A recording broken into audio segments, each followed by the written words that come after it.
Okay, so now we're going to use factor by grouping to factor a trinomial. And this is really cool stuff. So there's lots of ways you can factor, lots of ways. I know of at least 3 or 4 that I've taught in years past. This is the one that we think is the best. We've talked about it in the algebra department. And it's the one that works every single time, no matter what. And it's the one that I know that they're using in the high school. So, and I know they use it at the community college. So it's a really good method and I would recommend it. And so that's what we're going to be teaching you today. Before we can go any further, we need to understand what AC stands for. The A and C refer to the coefficients here. So if I have it in standard form from highest exponent to lowest, it goes ax squared plus bx plus c. Okay, so A is the coefficient of the square term, C is the coefficient of the C is the constant. So that's easy to remember. Okay, so it's the first and the last terms. So what we're going to be doing is we're going to be using an x in order to figure this out. So we're going to do an example as we're doing the notes so you can kind of see how it works too. We're going to do the notes in general and we'll do this specifically. Multiply the coefficients of A and C. So I'm going to take 2 and 18. I'm going to multiply those two together and I get 36. And I write that at the top of the x. Okay? Write B, what is B, at the bottom of the x. Okay, so I write multiply A and C, put it up here, put B down here. Now write the factors in pairs of the product of A and C. So what that means is we're going to take the number 36 and we're going to look at all the factors that go into 36. So 1 times 36, 2 times 18, 3 times 12, 4 times 9, and 6 times 6. Now, if you don't know those, and you probably don't know them as fast as I do, use your calculator. And notice the way that I write them. I want to tell you how I write them. I do this so I don't forget a term. I always start off with 1 and whatever the A times C is. Then I check to see does 2 go into it. If I'm not sure, use my calculator. Take the number divided by 2. Then, does 3 go into it? I take 36 divided by 3. Yes, it does. Does 4 go into it? I can take 36 divided by 4. It does. Does 5 go into it? I can take 36 divided by 5. Now, most of you knew that one. Does 6 go into it? Yes. Now, look right here. There are no numbers between here. On this one, there are no numbers at all. But a lot of times, we would have like a 4 and a 9. Are there any numbers between 4 and 9 that go into 36? There aren't. So I know that I haven't forgotten it. And we'll do several more so you'll understand a little bit better what I'm talking about there. Okay, so now we're going to find the pair that when added gives me the middle term, gives me B. Gives me B. Okay, what gives me B? Which pair when added gives me 15? So let's look at them. 1 plus, and I'm going to show you, I don't usually write this out when I'm normally doing. 1 plus 36 is 37. 2 plus 18 is 20. This is, 3 plus 12 is 15. We're done. 4 plus 9 is 13. 6 plus 6 is 12. Okay, so this is the pair we're going to use. So we're going to put a 3 here and a 12 there.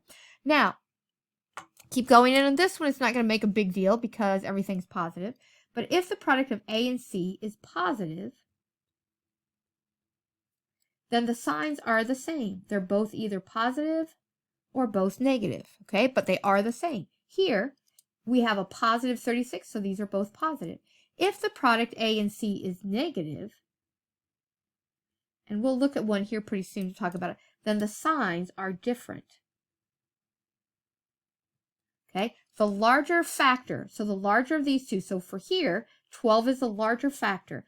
The larger factor has to be the same sign as B, because I have to come up with a positive 12, okay? So we will practice that on the problems. The next 2 examples we're going to be having down here, we'll do that.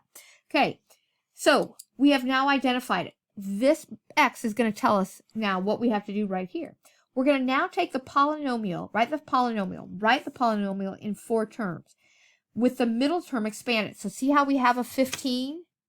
Okay, I'm going to write 2x squared. That stays. But then, instead of writing 15, I'm going to write plus 3x plus 12x. Plus 3x plus 12x. Then I write down that last one. Okay, I'm going to have you write that down and look at that. And then I want us to look up here at the original problem. The original problem was 2x squared plus 15x plus 18. So we're going to write the polynomials with the middle term expanded, meaning that instead of writing 15, I'm going to take these two numbers on the sides of the x, and I'm going to write it out 3x and 12x. Okay? Pause. Make sure that makes sense. I rewrote this middle term to be 3x plus 12x. Okay. Now we're going to factor by grouping. We know how to factor by grouping. We look at two at a time. What's the greatest common factor here? X. What do I have left? Divide them both by an x. I have 2x plus 3. Greatest common factor here? Look at that. Now I want to tell you something here because some of you might think 2. Don't write what I'm writing. Some of you might think 2. Well, if I take a 2 out, I get 6x plus 3. Well, but hold on. Look at that. Can't I take a 3 out of both of those? So if you always want to check your parentheses, make sure you took the greatest common factor out. If I take out a 2, that is a common factor, but it's not the greatest common factor. So I could have also taken a 3 out, or originally I could have taken a 6 out. So watch that. Always check what's inside your parentheses. Now we also have an advantage because we know what's in these two parentheses have to be the same. They are. Finish it out. What's the greatest common factor? 2x plus 3. What do I have left? X plus 6. Now, here is the beauty of this part. I can take my answer, what I got for an answer when I factored, I can multiply it out, and I should be able to come up with this, okay? Which we're going to do here in just a second. The other thing I want to point out is I want to point out that these are factors. 1 times 36, 2 times 18. Those are factors. 3 times 12. Those are factors. 3 is a factor. 12 is a factor, okay? But now 2x plus 3, whoops, can't see what I'm pointing at. 2x plus 3 is a factor of this polynomial. And x plus 6 is a factor of this polynomial. That is a question that a lot of times will come up on standardized tests. They'll want you to write out, is this a factor? They want to know, is 2x plus 3 a factor? In this situation, yes, it is. Okay, so now let's multiply that out to show that it actually works. I'm going to multiply 2x times x. I get 2x squared. 2x times 6 is 12x. 3 times x, 3x. 3 times 6, 18. I combine my like terms. I get 2x squared plus 15x plus 18. And I get my original problem that I had up here. So this is my answer. Pretty slick, huh? Okay, let's move on. Let's do another one. So here we go. Keep these notes right in front of you. We're going to follow these notes to do this problem. I'm going to keep referring to them. Okay, step 1, multiply a times c. So a, oh hey, what is a here? Well, a, remember, if I don't see 1, if I don't see a coefficient, it's going to be 1. So I'm going to take 1 times negative 18. So 1 times negative 18, I get negative 18. That goes up at the top. B goes down at the bottom. Okay, now I'm going to list the factors of a times c. So the factors of 18, 1 and 18, 2 and 9, 3 and 6. But I need a negative 1. I need a negative 1. Okay, let's look back at our notes. What do we do? Write B? Yep. Write the factors in pairs? Yep. Now, if the product of a and c is positive, nope, it's negative. So my signs have to be different. And you can kind of see why this next thing is. My signs are different. See how I have to have a positive 7? So my largest factor has to be positive. Because when I add a positive and negative, okay, the sign stays here. So that means this one is going to be negative. Negative 1 plus 18, that's 17. So if I add these, I get 17. Here, if I add, I get 7. Yay! But let's just finish. If I add here, I would have gotten a 3. So we always, to get these two sides of our x, we're going to add them. So I have a negative 2 and a positive 9. Okay, let's see. We filled out our x. Now we're on step 4. Write the polynomial in 4 terms with the middle term expanded. So here we go. We're going to have x squared minus 2x. And I just go left to right. It honestly will work itself out. It does not matter what the order is. I could have put 9 here and 2 there. That does not matter. Put them however you want to. Okay, plus 9x minus 18. The reason it doesn't matter is because when we factor by grouping, it's going to work itself out. It will be fine. Okay, now we're going to factor by grouping. Greatest common factor in this pair is x. Divide them both by an x, x minus 2. What's the greatest common factor there? That's right, it's 9. 9x divided by 9 is x. 18 divided by 9 is 2. Greatest common factor now. What's my greatest common factor? X minus 2. What do I have left? X plus 9. Ta-da! Awesome, isn't it? Okay. So here's what I want you to do right now. I want you to pause your video, and I want you to do the first couple steps. Okay, do step 1, 2, and 3. So fill in the x, the top and the bottom, and then list the pairs and factors. Ready? Go. So a couple things here. One, remember, no coefficient. So what's my coefficient? If I don't see one physically present, it's -1. So B is a -1. So that's one thing I want to point out to you. Now, I'm not done with this pairs yet. I'm just writing them in pairs. I'm going to go back and determine the positive and negative in just a second. But I want you to see I listed them in order. And so you go down. 1 goes in, 2, 3. Does 4 go in? No. Does 5 go in? Yes. 5 goes in 6 times. No numbers in between. Okay, go back over here with me for just a second. Between 3 and 6, the only numbers between 3 and 6 are 4 and 5. Does 4 go into 18? No. Does 5 go into 18? No. So that's what I mean by this bottom pair. There shouldn't be any numbers between that would go into that. Okay, back over here. Sorry. Okay, back over here. We have to get a -1 for B. So that means what is going to be negative? The larger factor or the smaller factor? That's right, the larger factor, because when I add, I have to end up with a negative. So that larger factor has to be negative because it's going to be a negative here when I add. So here I'm going to get a -29. When I add here, I'm going to get a -13. Add here, I get a -7. Add here, I get a -1. So which pair do I want? This one right here. You don't have to write this out. I'm just doing that for today because I want you to see where it's coming from. So I'm going to put in 5 and -6.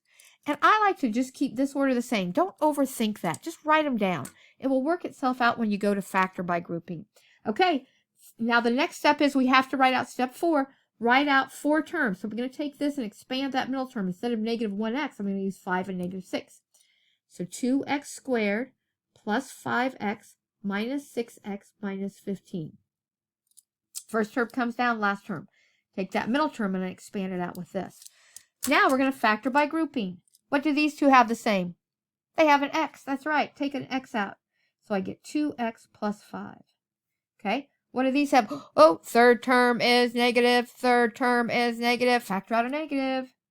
What is 6 and 15? What can they both be divided by? 3. That's right. Okay. If I divide this by a -3, I get a positive 2x. Divide -15 by -3, I get a positive 5. Yay! That's always good when that happens. 2x plus 5, x minus 3. That is our answer. Okay? Questions? Good. I want you to look at this next page. Okay? And you just have 6 little problems there. And we're going to do a couple more of these. And then I want you to look at your homework, just in case I run out of time or anything else. Your homework, your teacher's going to decide for you what your homework's going to be. You have several worksheets in there, and your teacher might decide which ones they want you to do and to practice that, this concept. So just to let you know, just pay attention to what your teacher is saying as to what you're going to do. I'm going to do a couple problems off of this worksheet. I'm going to actually pause and have you do some of those first steps.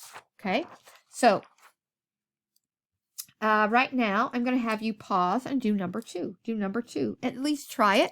Let's see how we do. Okay, so one of the first things, notice with all of these, we made the x for you. You need to now make the x. Make the x. I'm sorry, I should have gone through this one for you. Take 1 times -35. I get a -35. Okay, and I put b down here. I want you to list the factors of -35 right now in pairs. Write the factors.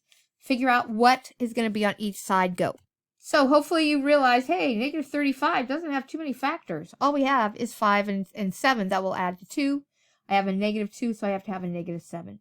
Write in an expanded form. X squared plus 5x minus 7x minus 35. Okay. Now you're going to factor by grouping. Look at each pair. Greatest common factor here is an x. What's my greatest? Third term is a negative. Is that getting obnoxious yet? I would think so. Third term is a negative, so I'm going to factor out a negative.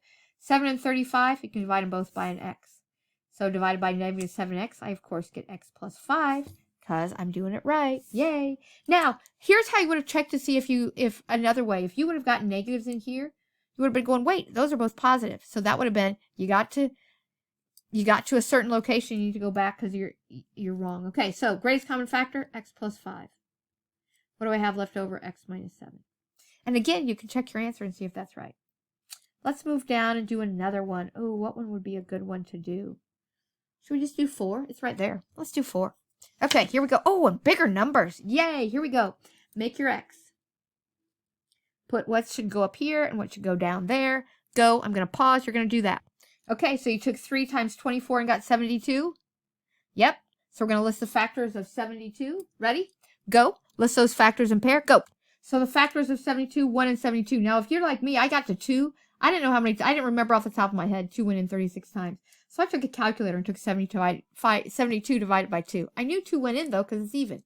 I knew 3 went in, used my calculator. I knew 4 went in, I used my calculator. I knew 6 went in, I did use my calculator, I hate to admit. And then I knew 8 went in 9 times, okay? And notice no numbers in between, so I have not forgotten any pair. And that's what sometimes happens. If you can't get this B from this, you might have forgotten a pair. So just to watch that. Now, notice I have a negative 22. So my larger factor has to be negative because I came up with a negative, okay? But I had a positive 72. Oh, wait a second. Hold on. Look at this. We haven't had one of these yet.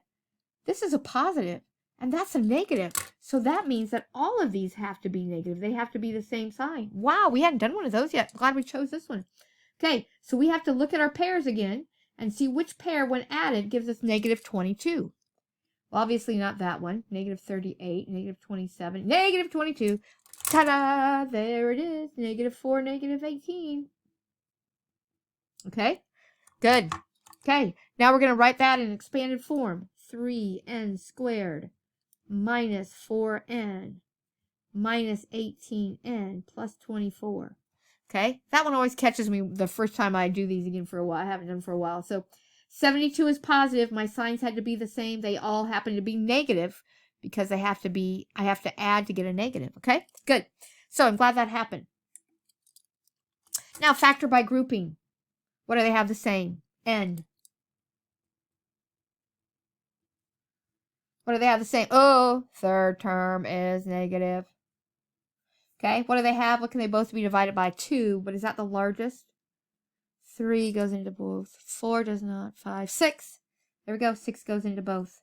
I divide them by a negative 6. I'm going to get 3n minus 4.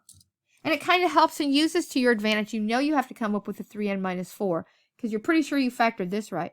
So you can kind of use that to help yourself out. Greatest common factor, 3n minus 4. What do I have left? N minus 6. Okay. Good. That gave us examples of all the different types. Hopefully that helps. Try those. Come to class. Ask questions. You know what to do. If you have questions, you know where to find us. Great. Thank you very much. Day 1 of factoring.